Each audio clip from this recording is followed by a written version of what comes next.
So I'm here today to talk about a substance that has been around since 6000 BC. Substance ancient Greek Homer described as divine. So wars have been fought over it.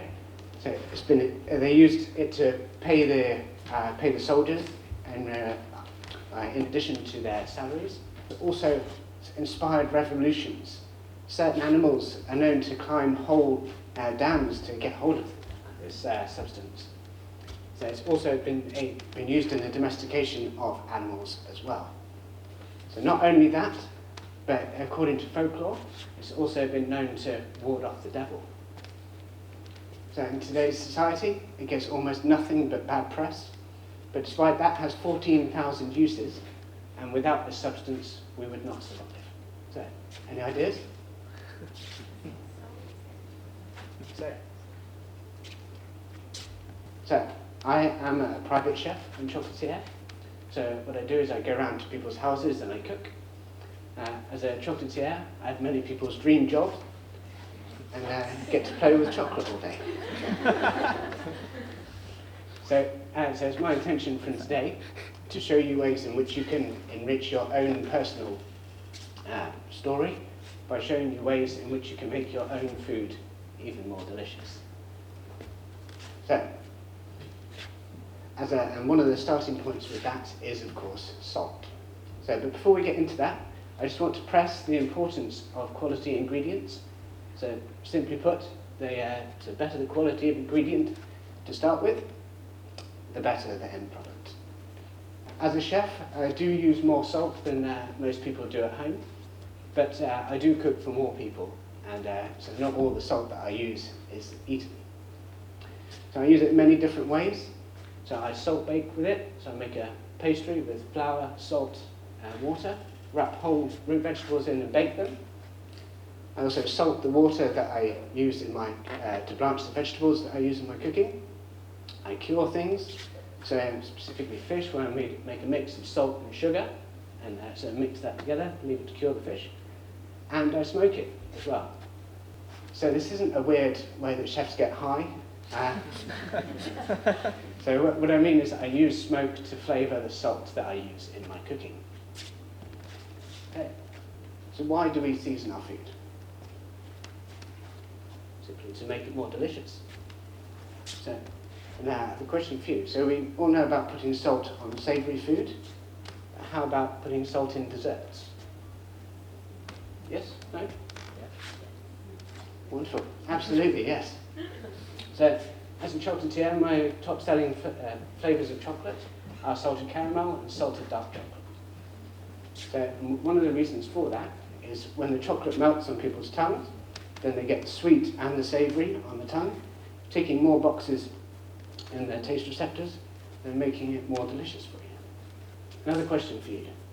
So, what do you use to season your food? Salt and pepper is something I want to get onto next.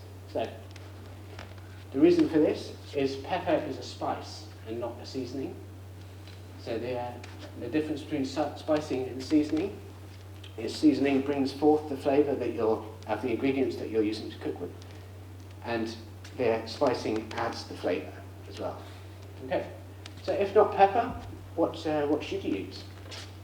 So everyone among us has taste receptors on our tongue for sweet, salty, sour, bitter, and umami.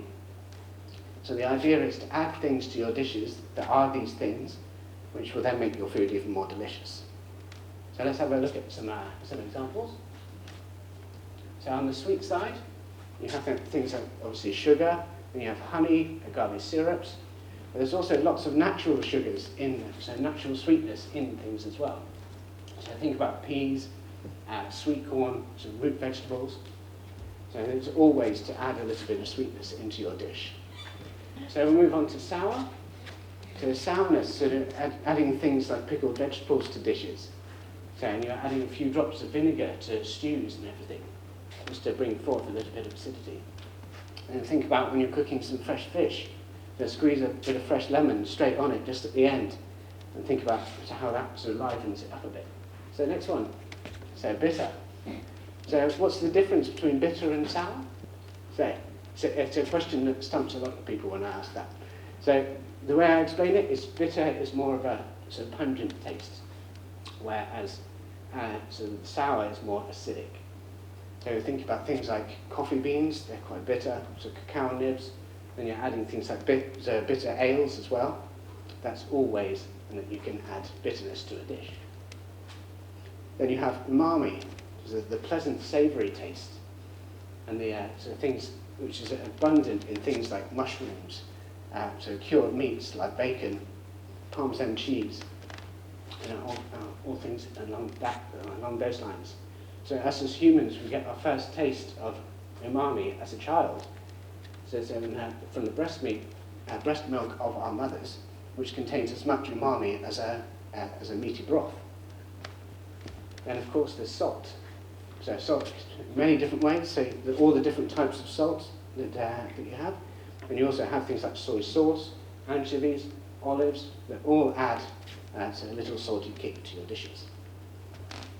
So at this point, I just want to explain as well that so the idea is not to add so much of these things that you can taste them, but just enough to bring forth the flavour of the ingredients that you're using.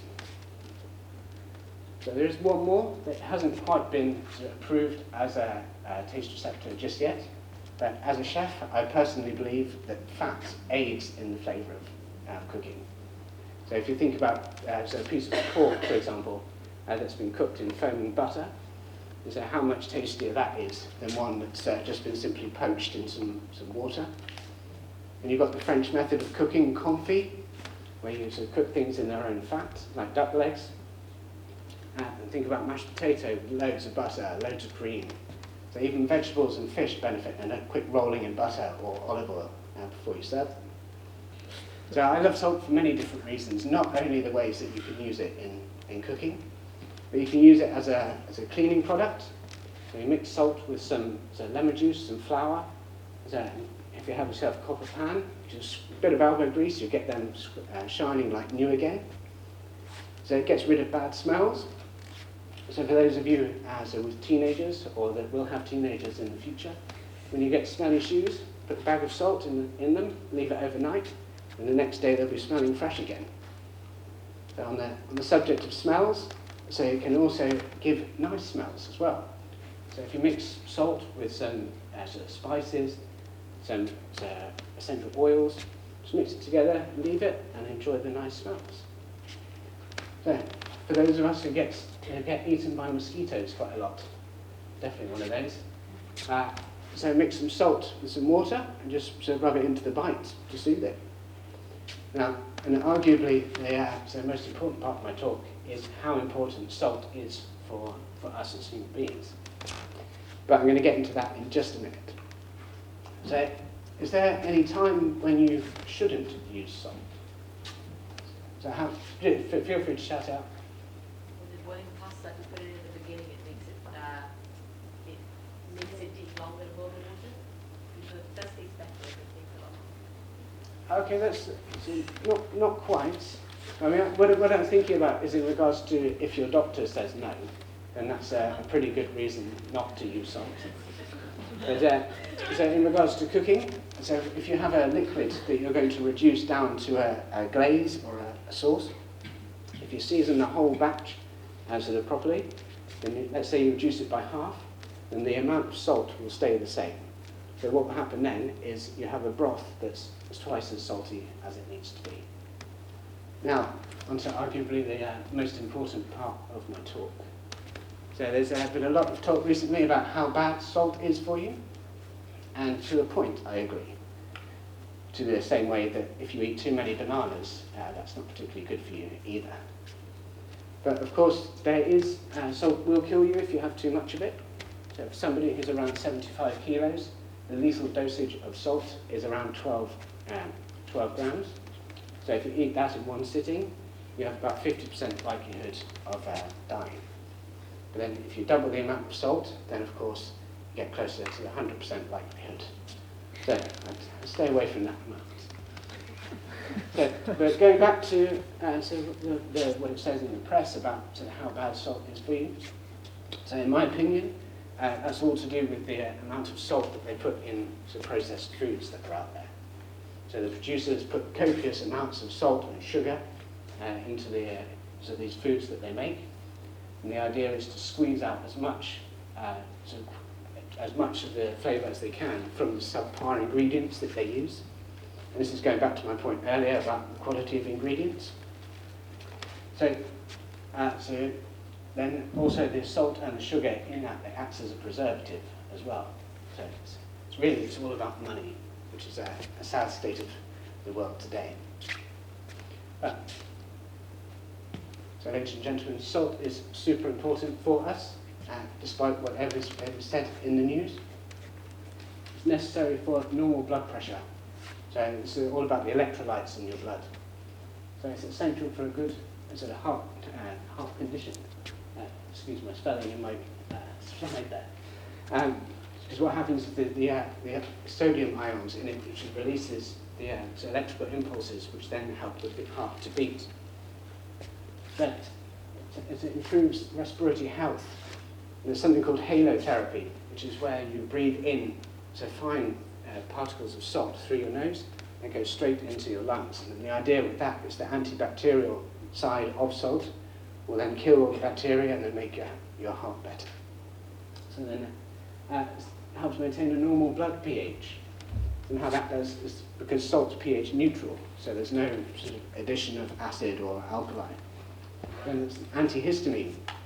So going back to the point I made about the mosquito bites earlier. So, ladies and gentlemen, I hope you've taken from this that salt isn't all that bad. And so thank you very much for your time, and have a nice rest of your day.